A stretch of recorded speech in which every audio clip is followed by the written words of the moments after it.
We want high energy. We want to be in a good mood. And we want to be able to do these things without having to take medication or to rely on a bunch of pills or maybe even energy drinks. If you're someone who you see other people and you're like, why are they always in a good mood? How is it this person has so much energy? Today, I am going to reveal their secrets in this episode of The Chalene Show. Hey, thanks for joining me. My name is Chalene Johnson, and that is actually one of the questions I often am asked. Like, are you always in a good mood? Do you always have high energy? And I guess, relatively speaking, the answer would be yes. I mean, not like 100% of the time, but it's something that I make very important in my life. I don't want to be in a bad mood. I don't want to have low energy. And I don't think you'll find it shocking to know that our mood and our energy are very closely tied together. I mean, let's face it, when you're in a bad mood, do you have high energy? And when you have low energy, are you ever in a really good mood? Probably not. So the best news of all is that when you take these 7 steps or apply these 7 principles I'm going to share with you today, it will have this compounding effect where it won't just boost your energy, it'll also boost your mood. Win-win. For most of us, the reasons why we would want to make these changes to be happier and to have more energy might seem self-evident, but sometimes, like when you are down, when you're feeling low energy, when you're in a bad mood, it's hard to get out of that place. It's hard to even find the motivation to do something different. But I want to help you find that motivation. So I want you to think about your relationships. If you can't do it for yourself, the things I'm going to share with you today, I want you to consider how important it is you do these things for the people that you love. Because I know there's people who you care very much about, and they're being impacted by your low energy and your mood. As much as we wish we could insulate others from that, the truth is most of us are pretty kind of interdependent or dependent on each other, and we notice when someone we love is feeling low energy, it's just they're not themselves. And so if for no other reason, I want you to think about doing this because you love the people who love you. And I also want you to consider these 7 practices because it's going to make you more resilient. It's going to make you healthier mentally and physically. It's going to improve your quality of life. It's going to make you more productive, and it's going to make you feel better about yourself. All right, let's get to it. We have to start with sleep. And that might seem super obvious, but what you may not realize is you could be getting enough hours of sleep, but your sleep might not be quality sleep. If you're not getting REM sleep, if you're getting woken up in the middle of the night because you have to use the bathroom or because you're having night sweats or things of this nature, or if you're just waking up at 3 a.m. and you don't even know why, but your heart starts racing and you feel this like low level anxiety and you can't fall back to sleep, well, that's going to impact everything. It's almost like a cascading effect from our sleep. It's going to impact your cortisol. When we don't have enough sleep, when we're not getting quality sleep, we wake up in the morning and we feel tired, run down. And when it affects our cortisol levels, then we have like really low energy or we feel stuck in this fight or flight state. Then we want to eat less healthy foods, right? And then you can just generally feel like you want to take a nap. And when you feel tired, you also feel bummed out. Like it's impossible to be in like a really good uplifted mood when you're tired, when you're sleep deprived. There are countless ways that you can improve your sleep, but I personally think it starts by tracking your sleep. So whether you're using a Whoop band or your bed tracks your sleep, as some do, like I have a mattress that tracks a mattress pad that cools me off, which keeps me sleeping better, and it also tracks my sleep. I also wear a ring that helps me track my sleep. And there are inexpensive, less expensive ways that you can track your sleep, but it is really important, especially if you're not sure if you're getting quality sleep, to consider investing in one of these tools to help you track your sleep. If you're like, okay, I don't even need to track it, I know I'm getting horrible sleep, then we need to talk about sleep hygiene. What can you do to improve your sleep hygiene? Like making the room darker, making the room or your bed colder. If your sheets are making you hot, OMG, like I'm gonna write you a permission slip like right now to go get a cooling pair of sheets. Now, this is not a sponsored post, but here's your permission slip. But I did recently ask my audience on Instagram, because we have these really nice sheets. They're soft, but they're like hot. I mean, they're super cozy, but I'm like, they make me sweat. Specifically, I asked for a crisp light sheet that was cooling. I was like, I don't want cozy. I don't want soft. I want crisp. So I don't know if that's your thing, but like for me, my audience said Boll and Branch, and they also said, I'm going to say this wrong, but Koyuchi. I'm not sure if I'm saying it correctly, so I'll put links to both of them in our show notes. And again, I have no affiliation with them, and I don't even have either of these sheets yet. But like overwhelmingly, I had hundreds of people telling me those two brands. So I haven't even looked at the price points yet, but I'm telling you this, I will be ordering them later today. And that's going to improve my sleep. I will also share with you the supplements that I take that help me to get deeper sleep, to get better REM sleep, and to fall asleep faster and to stay asleep longer. But sleep is critical. But here's what I realized in preparation for, this episode. I was like, all of these things are related. They all impact each other. So like if your sleep is bad, that's going to affect your cortisol. And if your sleep is bad, then you don't want to do number 2. And the number 2 is exercise, specifically strength training. Exercise is such a cheap and effective way, with many positive benefits, way to improve both your mood and your energy. Now, it might seem counterintuitive. You're like, how can I exercise when I have such low energy? The answer is energy begets energy. And we have study after study after study after study proving this. So you just have to believe the smart scientists, believe the researchers. It is really true. Now, you don't have to pick something that just sounds absolutely horrible. Like right now, if you told me I had to go run outside, like literally run out there, I'd be like, no way. I'm going to stay right here on the couch. But if you said, you know what, you can put on your shoes and just take a nice leisurely walk, I'd be like, all right. And listen to a podcast like The Chalene Show, all right, I'm down. So if the thought of exercising just sounds horrible to you and it's preventing you from doing it, then come up with something else you actually look forward to. Activity in general is going to give you more energy. Just get up, just stand up, sit less. Movement, all movement, being active is going to give you more energy. It fuels your mitochondria and it creates a snowball effect. So if you just do one little thing and you start moving, you know what they say, an object in motion stays in motion. Once you start moving, you're going to find you've got more energy. But exercise almost head to head in research studies shows that it improves people's mood and helps to cut back on incidents of anxiety and depression. Now, I'm not by any means recommending that you go off your medications if you're taking an SSRI, but why wouldn't you add this when it's going to make you look better, it's going to make you feel better, your clothes are going to fit nicer, you're going to feel more proud of yourself, and guess what? Exercise improves your sleep. Sleep improves your energy and your mood. Do you see how this is all connected? I'm going to go out on a limb and say that exercise is my secret weapon. I really do think that's the reason why I'm almost always in a good mood.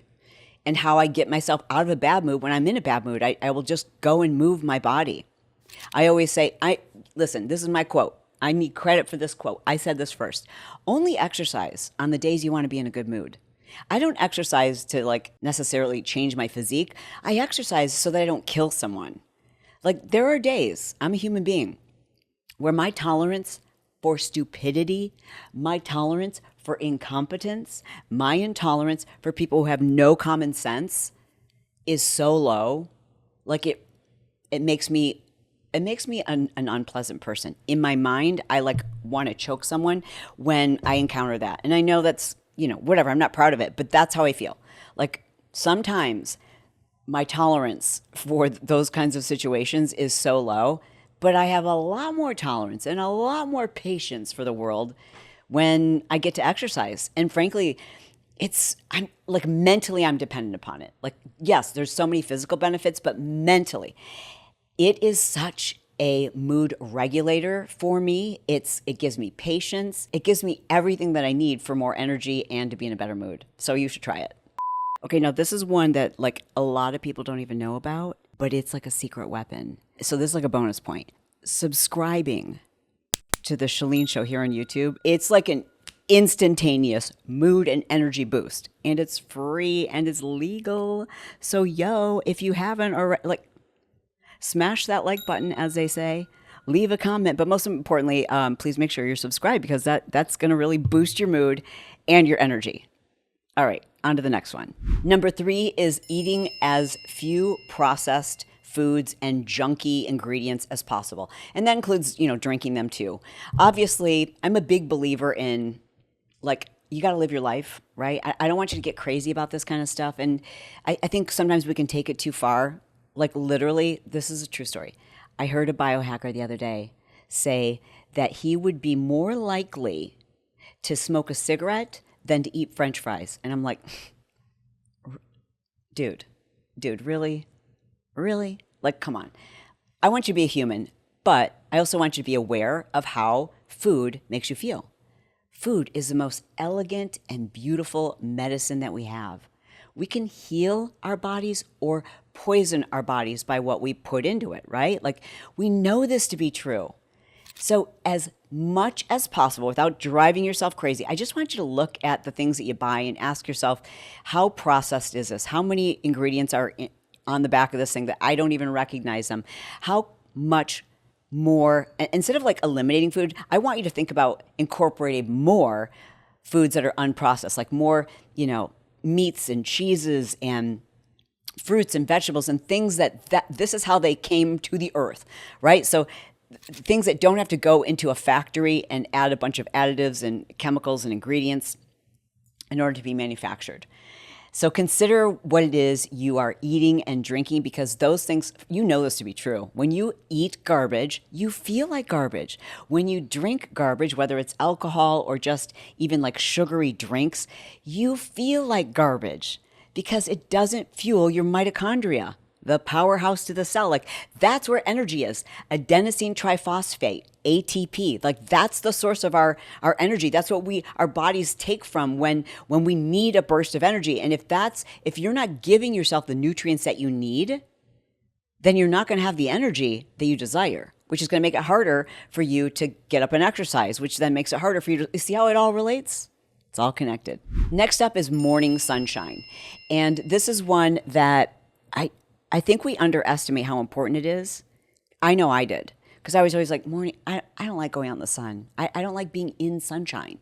And also I'm Scottish and Irish, so I'm afraid of getting skin cancer. And so I don't like going in the sun. I like to pretend that I've been in the sun by using a self-tanner, but I don't like to actually go in the sun. But study after study after study after study just keeps putting that in front of me. And so in the last 2 years, I've changed that habit. And now not the first thing that I do, but in the morning, like usually before 10 a.m., that's when I do my first walk. Now, I'm a big fan of the walking. I don't like running, but I love walking. And why not get 2 for 1? Remember how I said exercise? Yeah. Well, studies show that exercising outside has a tremendous impact on your mood. Like, the difference between exercising inside and outside is huge, like absolutely huge. So if you're going to exercise, right, why wouldn't you get the most out of it by doing it outdoors? I'm going to link to all these studies in my show notes in case you want to look at them, but I was blown away. It really makes a case for getting your butt outside and walking. And if you can do that in morning sunshine, now you want the sun to be able to soak into your skin for at least 20 minutes. For me, I don't want that on my face. So I wear a big hat, and I wear usually a sleeveless shirt, and I try to wear shorts so that I can get sunlight on my skin. That's going to improve that vitamin D. Vitamin D we need for energy. Guess what else it does? It helps us to regulate our circadian rhythms, which helps us to sleep better. You're going to get so much better sleep if you get morning sunshine. So think about it. All right. So just by going outside and walking, you're going to hit the exercise, the vitamin D, the morning sunshine, the circadian rhythm that's going to help your sleep. If you can just do this one thing, if you just did that one thing, it's going to make a huge difference in your mood and your energy. In fact, countless studies show that spending time in morning sunshine will dramatically decrease your likelihood of experiencing anxiety and depression. The next habit that is so important to increasing your energy and your mood is regularly taking your supplements. Listen, none of us are perfect, and as careful as I try to be with my diet, I also know I'm not perfect, and I'm never going to have all the nutrients that I need. Plus, a lot of us have leaky gut, or there's a variety of other reasons why our bodies just don't absorb nutrients the way we need to, even if we were eating a perfect diet. So it's really important, especially as we age, that you consider supplementing specifically when it comes to energy, I'm talking vitamin D, which, by the way, you're probably doing okay if you're going to get those 20 minutes of morning sunlight each day. But if you're not, why not supplement with some vitamin D? Vitamin Bs are essential for energy. Vitamin B6, vitamin B9, vitamin B12, those are so important for energy. People don't even realize how much more energy they'll have just by taking a B vitamin, all the Bs specifically. Also, magnesium. I talk about magnesium endlessly. And, I guess if I were to say if I had to pick three, like the three essential supplements when it comes to energy and mood and overall health that most people are deficient in, it would be magnesium, vitamin B, and vitamin D. Now, if you're not sure, of course you can get tested. But the worst case scenario is if you take, a little too much, you're going to excrete it in your urine. More than 70% of people are deficient in these. So unless your diet's perfect, you can probably safely assume that you're deficient in these nutrients. Magnesium being so critical for the very first thing that we talked about in this episode, which is sleep. So magnesium is responsible for over 300 of our body's mechanisms, our body's functions. It's responsible for so many hormonal reactions in our system that people don't realize that there are so many different types of magnesium. So they'll end up buying a cheap form of magnesium, like at the grocery store or at the drugstore or whatever. And they don't realize that they're only getting 2 or 3. And they're like, why isn't it helping my sleep? Why isn't it helping my digestion? Why isn't it helping my bone density? Fill in the blank. Well, that's because there are so many different types of magnesium. I personally take a magnesium supplement because I think it's been 3 years now. 3 years ago, when I did a DEXA scan, I found out I had osteopenia, which is the weakening of the bones. And I'm like, how could this be? I'm doing everything right. I'm eating right. I'm lifting heavy. I'm doing all these things. And I thought I needed to take a calcium supplement. No, magnesium. So the magnesium that I take is in a powdered form. I'll link to it in our show notes. I've talked about it before. This is not, they haven't paid me to say this, but they have sponsored the show before, to be perfectly clear. But I take Magnesium Breakthrough. I don't even know if you can see that, but I'll link to it in the show notes. This is the powdered form. They have a capsule form too. Listen, as I always say, you don't have to take what I take. I'm not trying to sell you anything, but I do my research. And so when I talk about the supplements that I'm taking, I share them because that's what I take. I would never share something because somebody is paying me to do that. I don't operate that way. And also there's been things where it's like, oh, I found something better. Then I'm going to tell you about the better. Oh, another one, saffron. Dude, like the research on saffron blew my mind. It is crazy what saffron does for your mood. I take saffron in the form of a gummy. They're literally called Happy Drops. Again, this is not sponsored. You don't have to take what I take, but I do, if you are thinking about how you can boost your mood naturally, I do want you to look at saffron. It's remarkable.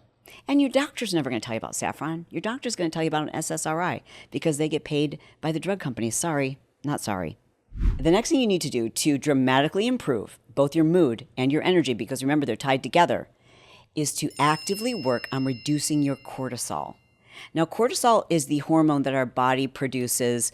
It's that fight or flight that we feel sometimes, right? So when we are highly stressed, our cortisol levels are usually through the roof, unless you get to the point where you are chronically in a state of high cortisol, in which case your cortisol can then drop so low. Too low and too high, both of those wreak havoc on our energy levels. We want to stay in that like kind of perfect sweet spot. Because think about it, like a little bit of that fight or flight is good. It's what gives us energy. You know, you've heard those stories of like a woman who like a car falls on her kid and she can like lift up the car because she has this like Hulk level superwoman strength. That is adrenaline partly, and also cortisol. Like it's that fight or flight. And if you're in a constant state of fight or flight, which many of us are, and guess what? Guess what we know causes cortisol to spike? How dependent we are on this, especially every single time you can hear the buzz or the ding or the notification or whatever, that gives you a little cortisol spike. People give us a cortisol spike. People in our lives make us stressed out. So, and I know some people, you just can't get rid of them and then not go to jail. Look into what state you live in. Just joking. Listen, we don't encourage violence here. But there are certain people that they just stress you the F out. And you've got to ask yourself, am I giving them too much power? Am I giving them too much time? Am I giving them too much of me?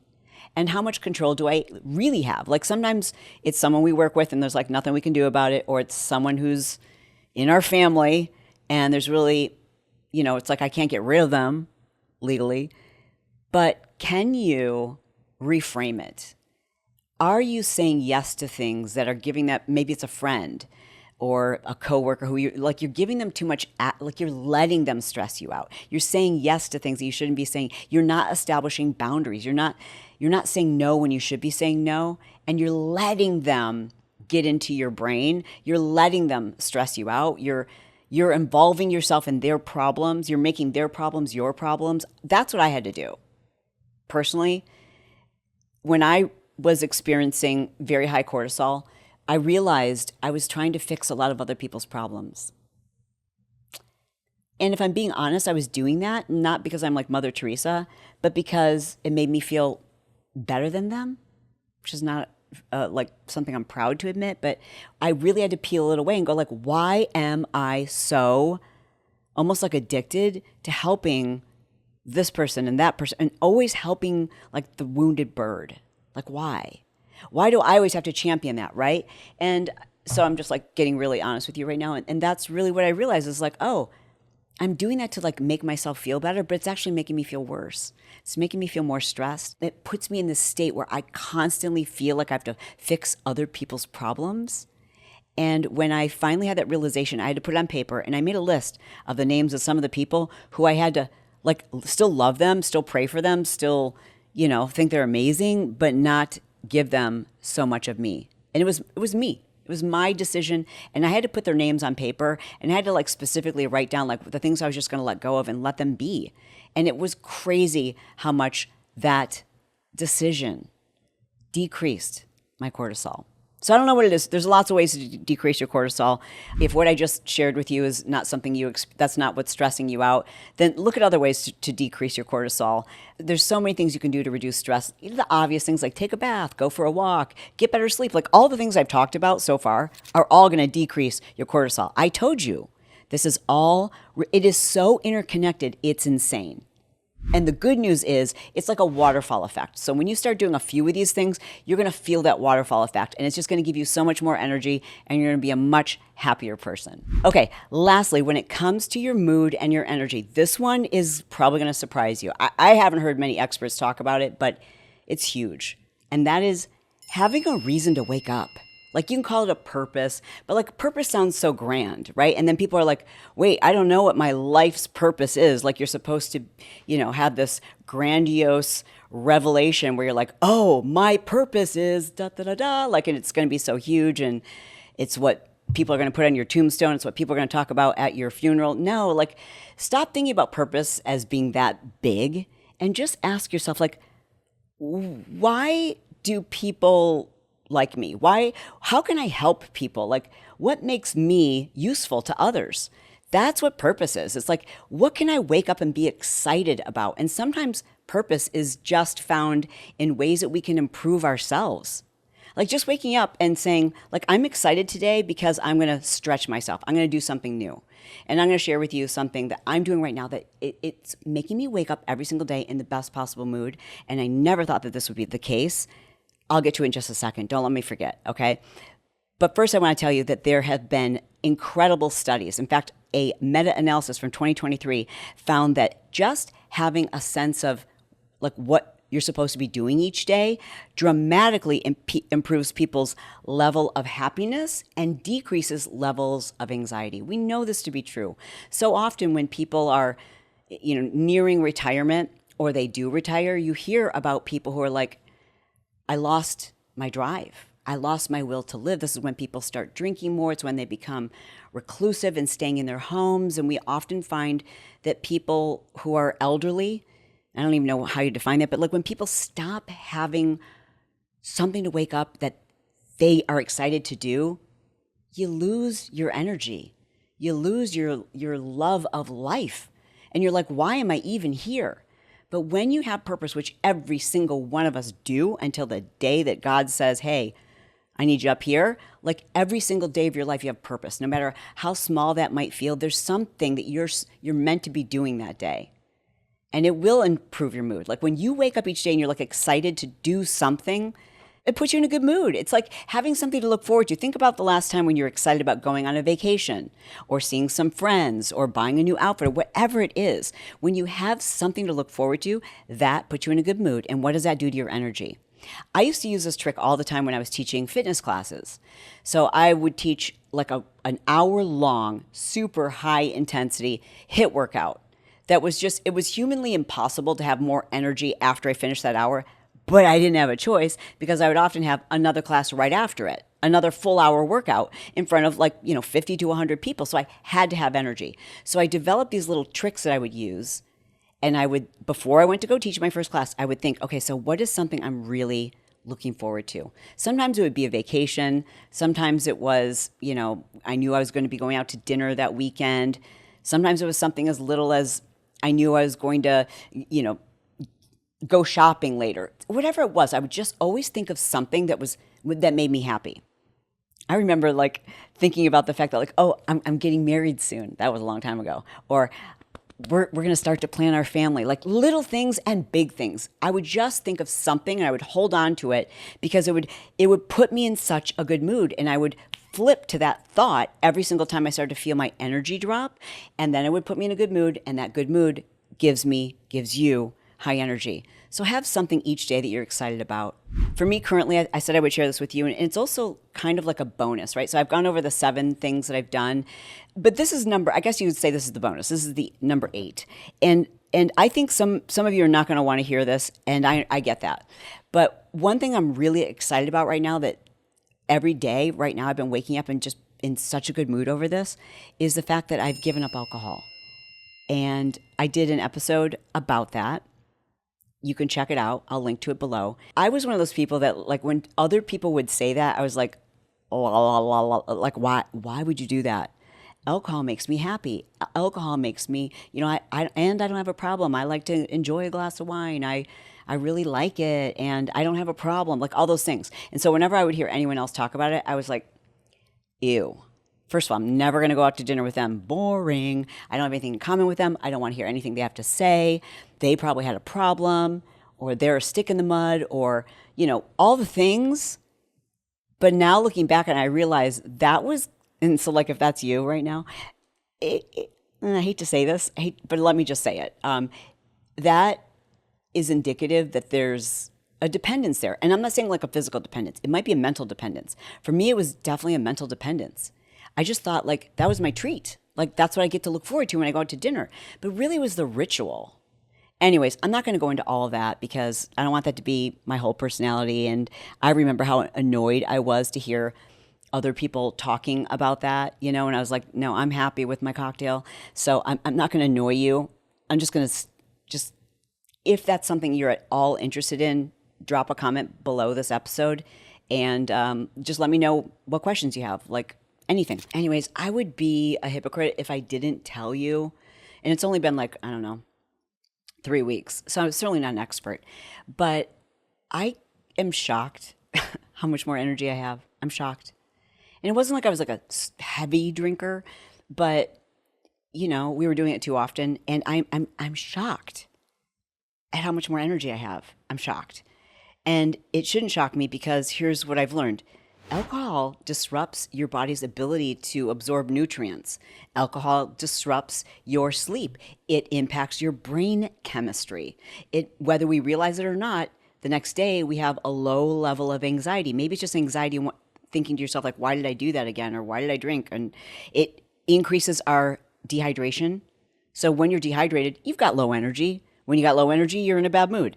It causes inflammation. It majorly interferes with our metabolism because when you are drinking something, your body has to focus all of its energies on removing the toxins from your body. So of course that's going to impact your energy the next day. Of course it is. This I did not know. I know you're going to say wait, you're a health expert. How did you not know all this stuff? Because I didn't want to hear it. Because I was la, la, la, la, la. I'm not perfect. I didn't want to hear it. But once I heard it, I couldn't unhear it.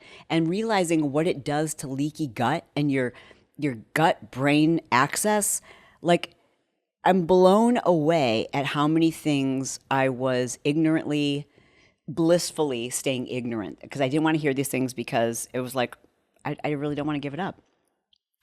And alcohol, as you probably know, can trigger anxious thoughts. Now, I wouldn't say that was true for me. I didn't have all the negative downsides that a lot of people have that gets them to give up alcohol.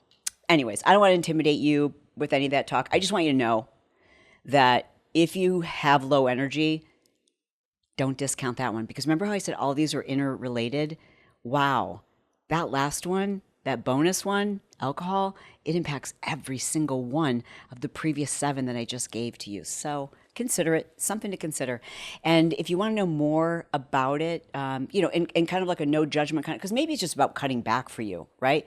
Some people, that's all they need to do is just cut back or just learn how to control it better. And if that's you, I want to give you like a no judgment kind of easy way to look at some of those possibilities. So check out the episode that I did most recently about alcohol and how much is too much and how much can we consume and still be healthy, all of those things. Those are the 7 things, 8 now, that I do to keep my energy high, which keeps my mood high, and it's helping me to live powerfully. I realized, I'm not a perfect person. I'm not trying to be perfect. But if I can just do like little tweaks and get excited about those tweaks, I can just keep getting better at any age. You can be 75 and watching this, or maybe you're, 65 or 55 or 35 or 25. Just set a goal for yourself to just get a little bit healthier. Doing that is going to improve your energy and your mood. Just becoming a better person puts you in a better mood. And it's better for the planet. It's better for everybody around you too. Hey, I love you. I mean it. And I'll talk to you soon. Okay, lip gloss. My lip gloss is popping. I forget how that song goes.